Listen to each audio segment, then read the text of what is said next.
اللہ کوئی زیادہ عمل تو نہیں، بس یہ ہے کہ میں جو کام بھی کرتا ہوں اللہ کی رضا کے لیے کرتا ہوں، دکھلاوا اور ریاکاری نہیں ہے، دل میں صرف اور صرف اللہ کی رضا ہے۔ برخلاف ابو جہل کو دیکھ لیں، حضور علیہ الصلوۃ والسلام کا رشتہ دار ہے، لیکن دل کے اندر تکبر ہے، دل کے اندر حسد ہے، دل کے اندر حضور کی نفرت ہے، دل کے اندر ریاکاری ہے، دل کے اندر دکھلاوا ہے، اور دل کے اندر اللہ کا انکار، اللہ کا منکر ہے۔ تو اسی بچی سے اپنے بیٹے کا نکاح فرمایا، اور اسی نسل سے حضرت عمر بن عبدالعزیز رحمۃ اللہ علیہ تشریف لائے۔ تو معلوم ہوا کہ الحمدللہ والصلاۃ والسلام علی رسول اللہ، اما بعد۔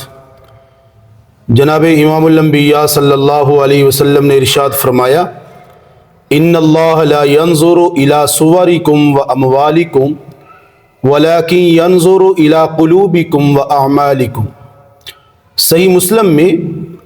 جناب حضور علیہ الصلوۃ والسلام نے ارشاد فرمایا کہ اللہ پاک تمہارے شکل و صورت کو نہیں دیکھتے اور نہ تمہارے اموال کو،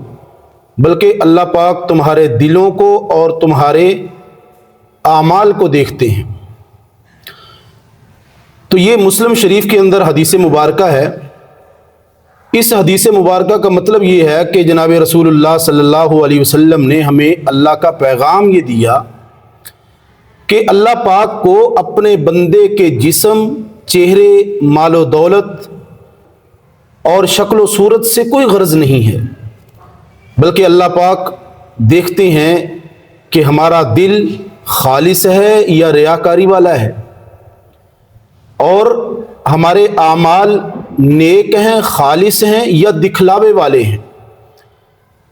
اس لیے کہ آج کے دور میں تقریباً ہر بندے کا یہ ذہن ہے، شوق ہے، لگن ہے کہ میں مال و دولت والا ہو جاؤں، میرا چہرہ، میرا جسم اور میرا اٹھن بیٹھن، میری شہرت، میرا چرچا یہ دوسرے بندے سے زیادہ ہونے لگے۔ مطلب ہے کہ ہم اپنی مال و دولت پر فخر کرنے لگے ہیں، اور یہ بہت خطرناک بات ہے، جبکہ رسول اللہ صلی اللہ علیہ وسلم نے کیا ارشاد فرمایا کہ اللہ پاک تمہارے اموال اور تمہاری شکل و صورت کو نہیں دیکھتے، بلکہ اللہ پاک کے نزدیک تو تمہارے اعمال اور تمہارے دل کیسے ہیں۔ تو معلوم ہوا کہ دل ہو نیک اور اخلاص والا، اور اعمال ہوں ان کے اندر بھی ریاکاری اور دکھلاوا نہ ہو، بلکہ اللہ کا ڈر، اللہ کا دھیان، زبان پر سچائی، اور ہر وقت انسان اللہ سے ڈرتا رہے کہ یہ مال و دولت، یہ شہرت، یہ چرچا، یہ مال و متاع، یہ خوبصورتی، یہ حسن و جمال، یہ جتنی چیزیں ہیں یہ عارضی ہیں اور اللہ کی نعمتیں ہیں۔ ان نعمتوں کو استعمال کر کے دل کے اندر اللہ کی رضا، اللہ کا ڈر اور اللہ کا خوف اور رضا اللہ ہونی چاہیے، اور یہی اللہ پاک کو مطلوب ہے اور یہی اللہ پاک چاہتے ہیں۔ مثال کے طور پر حضرت بلال رضی اللہ تعالیٰ عنہ کا واقعہ لیجئے۔ حضرت بلال رضی اللہ تعالیٰ عنہ غلام ہیں اور رنگت سیاہ ہے،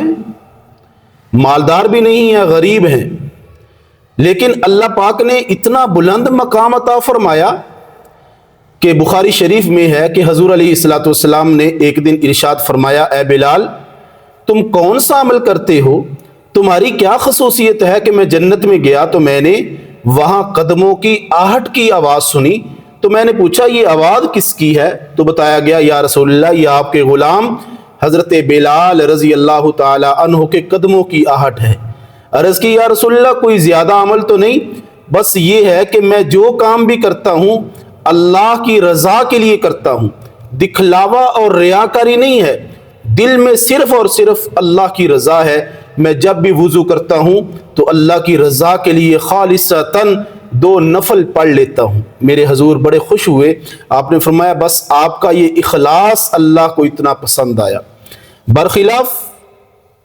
ابو جہل کو دیکھ لیں، حضور علیہ الصلوۃ والسلام کا رشتہ دار ہے، امیر ہے، مالدار ہے، چودھری ہے اور خاندان میں بڑا ہے، لیکن دل کے اندر تکبر ہے، دل کے اندر حسد ہے، دل کے اندر حضور کی نفرت ہے، دل کے اندر ریاکاری ہے، دل کے اندر دکھلاوا ہے، اور دل کے اندر اللہ کا انکار، اللہ کا منکر ہے، تو اللہ پاک کے نزدیک وہ مردود ٹھہرا۔ تو معلوم ہوا کہ جو خالصتاً اعمال ہیں وہ اللہ کو بڑے محبوب ہیں۔ اسی طرح حضرت عمر رضی اللہ تعالیٰ عنہ کے بارے میں کیا آتا ہے کہ آپ مدینہ کی گلیوں میں گشت فرما رہے ہیں، اور ایک دن ایسے ہوا کہ ایک جھونپڑی سے آواز آ رہی ہے، ماں بیٹی سے کہہ رہی ہے کہ بیٹی دودھ میں پانی ملا دو تاکہ دودھ زیادہ لگے۔ تو بیٹی کہنے لگی، ماں جی آپ کو نہیں پتا امیر المومنین خلیفۃ المسلمین حضرت عمر رضی اللہ تعالی عنہ نے بڑی سختی سے منع فرمایا ہے۔ تو ماں کہنے لگی، بیٹی رات کی تنہائی کا وقت ہے، اس وقت کون سی عمر دیکھ رہے ہیں؟ تو بیٹی کہنے لگی، اماں اگر عمر نہیں دیکھ رہے تو عمر کا رب تو دیکھ رہا ہے۔ آپ اس بچی کی بات سے اتنا متاثر ہوئے، بچی کے اخلاص سے اور بچی کے جذبے سے اور اللہ کے ڈر سے، کہ اس بچی کے دل میں اتنا اللہ کا خوف اور ڈر ہے کہ آپ واپس مسجد میں تشریف لائے اور اللہ کا شکریہ ادا کیا کہ یا اللہ ایسے لوگ موجود ہیں۔ تو اسی بچی سے اپنے بیٹے کا نکاح فرمایا، اور اسی نسل سے حضرت عمر بن عبدالعزیز رحمۃ اللہ علیہ تشریف لائے۔ تو معلوم ہوا کہ یہ اس بچی کے اخلاص تھا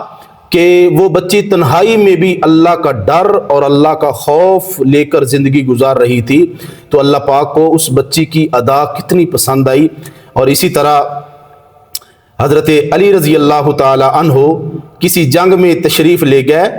تو جنگ کے اندر ایک دشمن کو پکڑا، زمین پہ گرایا، حملہ کرنے لگے، قتل کرنے لگے اسے۔ تو اس نے حضرت علی رضی اللہ تعالیٰ عنہ کے چہرے پہ تھوک دیا، تو آپ نے فوراً اس کو چھوڑ دیا۔ تو وہ بڑا حیران ہوا، پوچھنے لگا، اے علی میں نے آپ کے چہرے پہ تھوکا، آپ تو مجھے ضرور قتل کرنا چاہیے تھا لیکن آپ نے مجھے چھوڑ دیا۔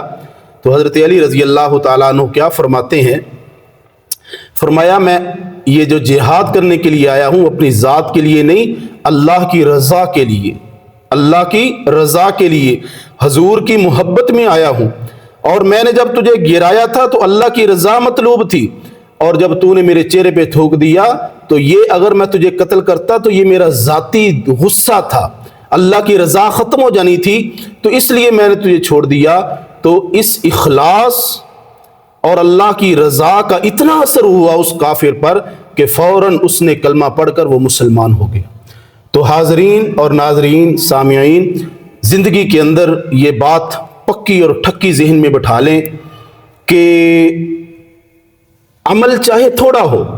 لیکن اخلاص ہو، اللہ کا ڈر ہو، خشیت ہو، اور اعمال ہوں اللہ کی رضا کے لیے ہوں۔ اسی لیے کہ حضور علیہ الصلوۃ والسلام نے خطبہ حجۃ الوداع کے موقع پر یہی تو فرمایا تھا کہ کسی عربی کو اجمی پر، کسی عربی کو اجمی پر اور اجمی کو عربی پر، اور نہ کسی کالے کو گورے پر اور نہ کسی گورے کو کالے پر، نہ مالدار کو غریب پر نہ غریب کو مالدار پر۔ ترجیح فوقیت نہیں ہے، بلکہ فوقیت اور ترجیح اور افضلیت صرف تقوی کی بنیاد پہ ہے۔ میرے اللہ کے نزدیک جو ڈرنے والا، اللہ کی رضا کے لیے زندگی گزارنے والا ہوا، وہی اللہ کو محبوب ہوگا اور اللہ کے نبی کو محبوب ہوا۔ تو آئیے اس بات کا عہد کریں کہ زندگی کے اندر جو عمل بھی کریں ریاکاری والا نہ ہو، دکھلاوے والا نہ ہو، خالصتاً اللہ کی رضا کے لیے ہو، اور خالصتاً حضور علیہ الصلوۃ والسلام کی اتباع اور محبت ہو۔ اللہ ہم سب کو عمل کرنے کی توفیق نصیب فرمائے۔